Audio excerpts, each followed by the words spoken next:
Assalamualaikum warahmatullahi wabarakatuh. Nama saya Afisa Saumi dengan NPM 220010229. Saya dari Agribisnis 1C. Di sini saya akan menjelaskan PKM saya, yaitu PKM Pengabdian kepada Masyarakat dengan judul Hidroponik sebagai penghasil sayur-sayuran organik dengan media pupuk organik cair berbahan dasar eceng gondok.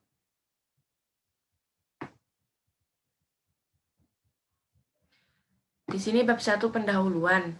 Latar belakang hidroponik dalam bahasa Latin hydro adalah air dan panos adalah kerja, adalah suatu metode bercocok tanam tanpa menggunakan media tanah, melainkan dengan larutan mineral bernutrisi atau bahan lainnya. Bahan pengganti tanah harus mengandung unsur hara seperti sabut kelapa, serat mineral, pasir, pecahan batu bata, serbuk kayu, dan lain-lain. Tanaman yang sering ditanam secara hidroponik adalah sayur-sayuran seperti bakcoy, brokoli, sawi, kailan, bayam, kangkung, tomat, bawang, bahkan stroberi, dan lain-lain.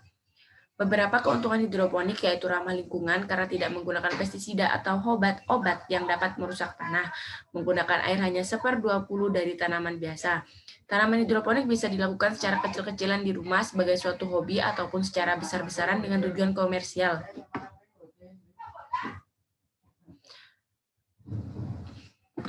Eceng gondok termasuk gulma karena tingkat perkembangbiakannya yang sangat tinggi, yaitu satu batang eceng gondok mampu menghasilkan tanaman baru seluas 1 mm dalam waktu 52 hari.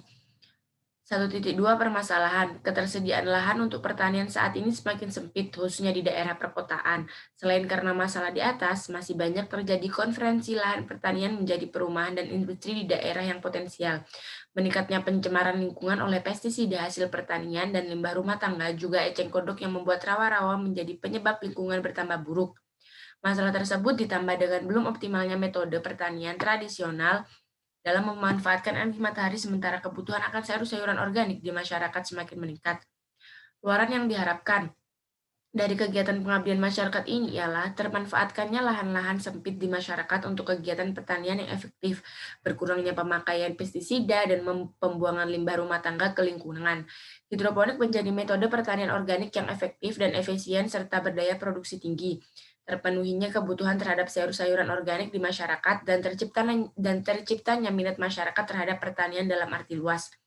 Manfaat kegiatan dari program pengabdian masyarakat ini merupakan satu langkah nyata dalam memperkenalkan metode pertanian modern dengan memanfaatkan lahan yang sempit di daerah perkotaan, mengurangi penggunaan pestisida, dan memanfaatkan limbah rumah tangga untuk kegiatan pertanian. Memanfaatkan sistem hidroponik menjadi metode pertanian yang efektif dan efisien, serta berdaya produksi tinggi.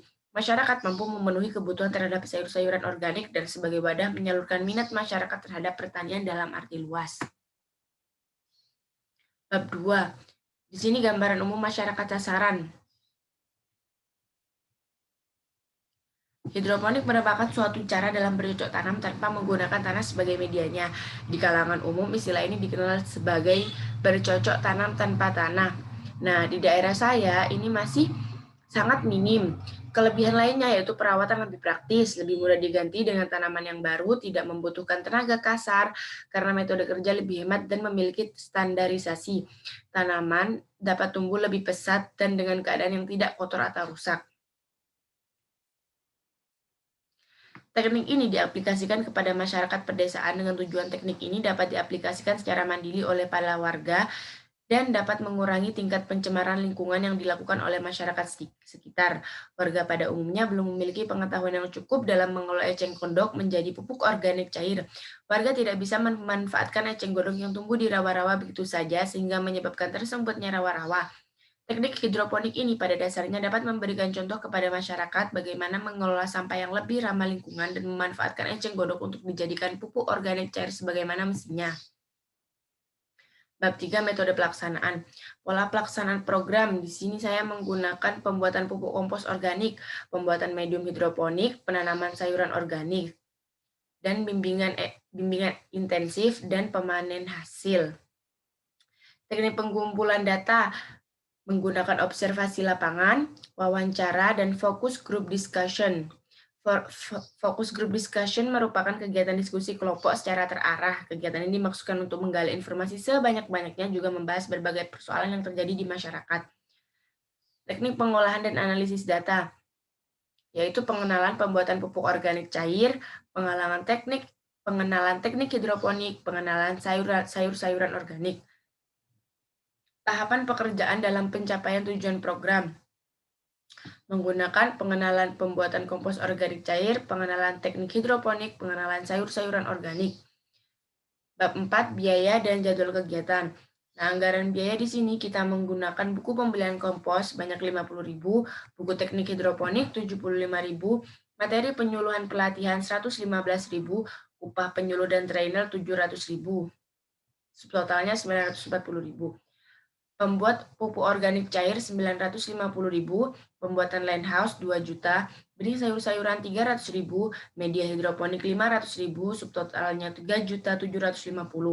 Perjalanan 300.000, dokumentasi 200.000, konsumsi 500.000, kenang-kenangan peserta 1 juta, seragam tim 275.000, poster 300, laporan akhirnya 100.000.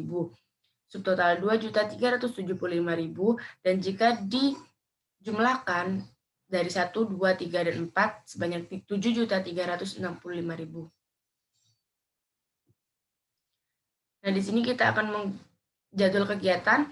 Pada observasi lapangan dan wawancara kita lakukan pada Januari. Fokus group discussion kita lakukan pada Januari-Februari. Analisis data sama pada Januari dan Februari. Pengenalan pada Februari. Penyuluhan Februari-Maret.